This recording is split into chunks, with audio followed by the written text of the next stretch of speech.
Bonjour à tous. Bienvenue au bulletin d'information à Top News. Au sommaire. Les forces irakiennes ont stoppé l'assaut de l'État islamique sur le centre de Ramadi.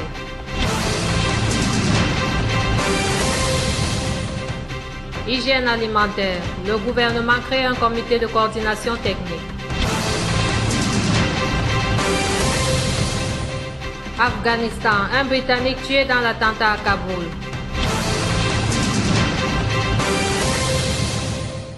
Mesdames et messieurs, voici les détails.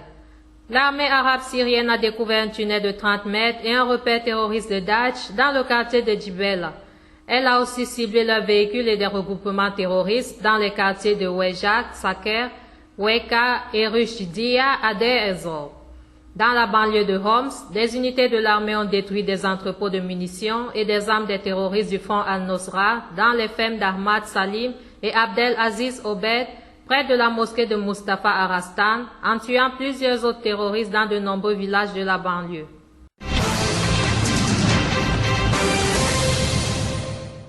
Le président russe Vladimir Poutine s'est entretenu hier mercredi avec le ministre syrien des Affaires étrangères Walid Muallem pour une rencontre à huis clos consacrée notamment à la relance du processus de paix.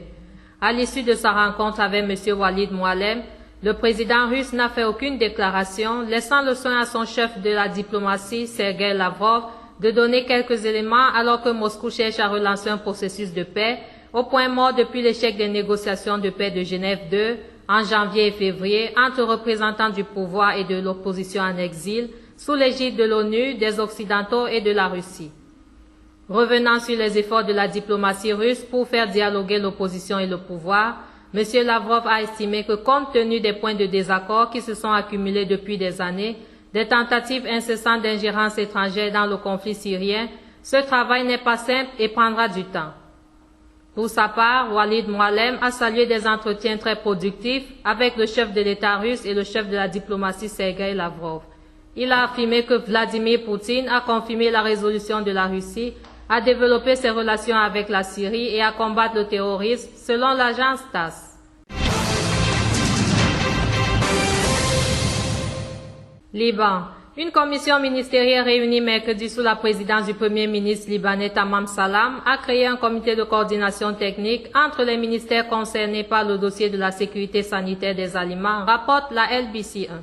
Le rôle de ce comité sera d'assurer le suivi des aspects techniques du dossier de l'hygiène alimentaire et de la consommation quotidienne des Libanais. Le ministre de l'économie Alain Hakim a en outre indiqué que les usines de Lapneh, fromage blanc, qui ont été fermées seront poursuivies par la justice.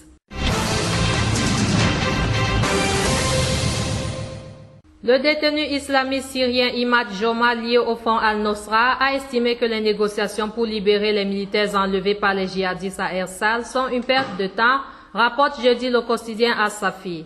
Imad Joma aurait demandé d'être jugé après avoir perdu espoir dans les négociations. Il estimerait qu'un procès pourrait aboutir à la libération de manière plus rapide qu'un éventuel échange entre les militaires otages. Imad Joma aurait par ailleurs fait remarquer que les djihadistes bénéficiaient de maisons chauffées en guise d'abri pour le cas où l'État libanais parierait sur le froid qui joue en défaveur des ravisseurs supposés retranchés dans le jute de Ersal.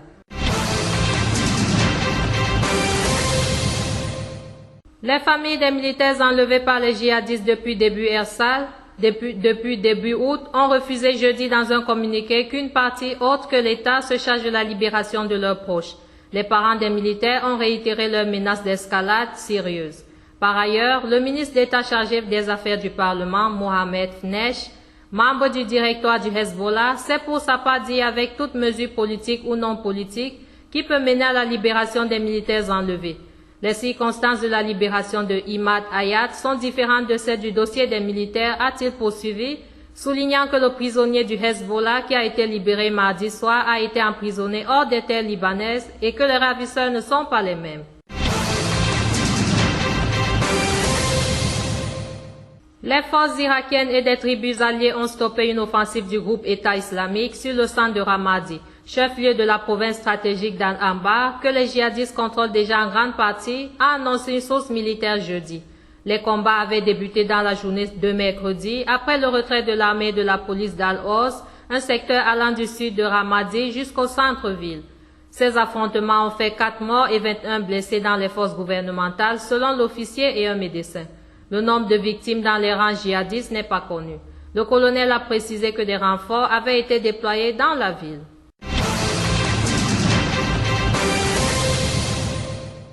Un Britannique a été tué dans l'attentat suicide taliban qui a visé un véhicule diplomatique britannique jeudi dans la capitale afghane à Kaboul, où les attaques se multiplient à l'approche du retrait de l'essentiel des forces de l'OTAN, a annoncé la police locale. L'ambassade britannique à Kaboul, qui avait annoncé un peu plus tôt que plusieurs de ses employés avaient été blessés dans cette attaque, qui a également tué au moins 5 civils afghans, n'a pas commenté cette information. Merci à vous qui nous suivez de Beyrouth et partout ailleurs. Bulletin présenté par Anastasie et Kame.